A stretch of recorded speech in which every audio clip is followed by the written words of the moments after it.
According to the Book of Enoch, the Watchers were fallen angelic beings who were assigned to watch over humans. They were described as both the sons of God and the sons of heaven. The women's beauty on earth caught the attention of the Watchers, leading them to abandon their role and become consorts to the women. While not considered canonical in major religions, the Book of Enoch is an intriguing read. It dates back to 300 BC and is recognized as an ancient Jewish text, still holding a place in some modern Christian and Jewish traditions. Enoch, after whom the book is named, is mentioned in the book of Genesis as an ancestor of Noah. Chapter 7 of the Book of Enoch centers on the Watchers, angelic beings tasked with guiding humanity without interfering directly. However, they became captivated by the beauty of human women. Disregarding their divine mission, they chose to take these women as wives, thus forsaking their original role. The leader of the Watchers, Samjaza, initially hesitated, recognizing the gravity of their choice, but ultimately succumbed to temptation alongside the rest. A total of 200 Watchers descended to Earth, choosing to dwell among mortals in their pursuit of desire. As described in Chapter 8, the Watchers did not only take wives, but also introduced humanity to various forbidden arts. They taught humans sorcery, astrology, and the manipulation of nature's elements, knowledge that was meant to remain hidden.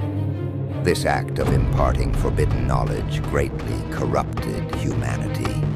The balance of the natural world began to shift, and mankind, now armed with dangerous power, grew increasingly destructive. The union between the Watchers and human women resulted in the birth of the Nephilim, hybrid beings often depicted as giants in biblical texts. These Nephilim were not mere offspring.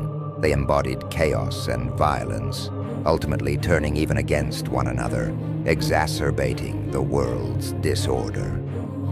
In Chapter 9, the archangels Michael, Gabriel, Raphael, and Uriel, alarmed by the devastation unfolding on Earth, reported the transgressions of the Watchers to God.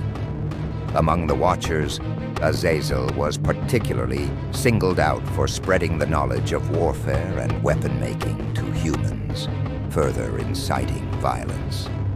God, enraged by this betrayal, commanded the archangels to take action.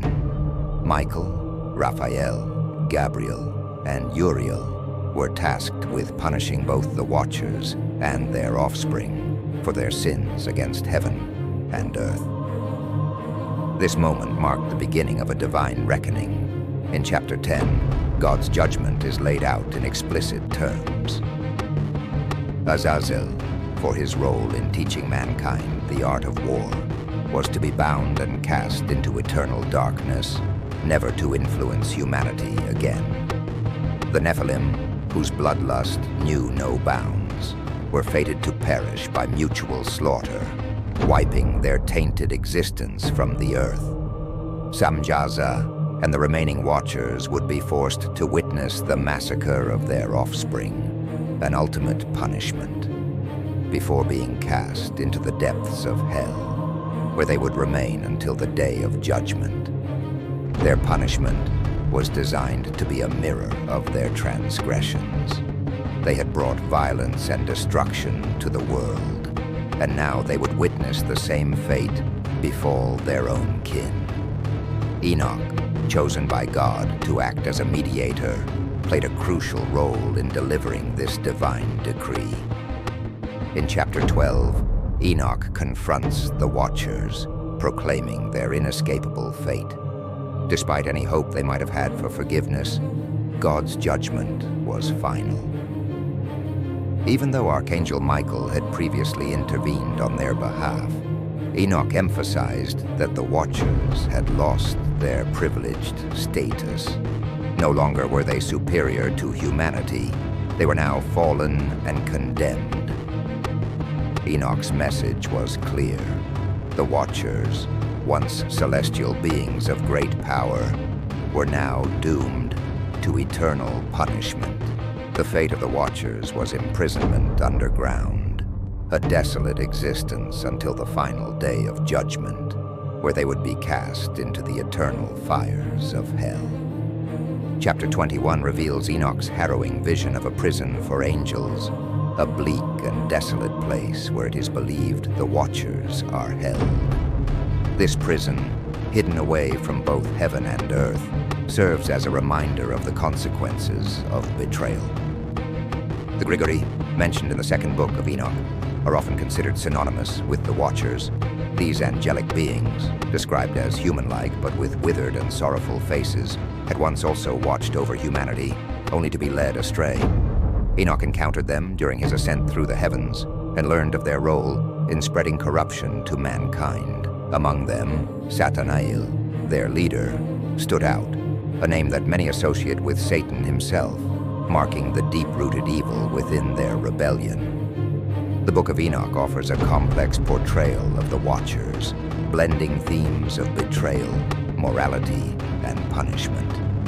Their decision to forsake their divine mission in pursuit of earthly desires set in motion a chain of catastrophic events for both themselves and the world. The imparting of forbidden knowledge, particularly the arts of war and sorcery, serves as a central metaphor for the dangers of unchecked power and hubris. The Nephilim, as monstrous offspring, symbolize the chaos and destruction that arise from such transgressions. Ultimately, the Watchers' fall from grace stands as a cautionary tale about the consequences of defying divine law. While the Book of Enoch is not considered canonical in the major religions today, its themes resonate with readers across time.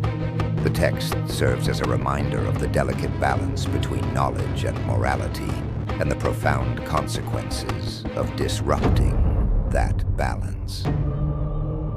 Though not officially part of religious scripture, the story of the Watchers and their downfall remains a compelling exploration of the intersection between divine will, human frailty, and the pursuit of forbidden wisdom.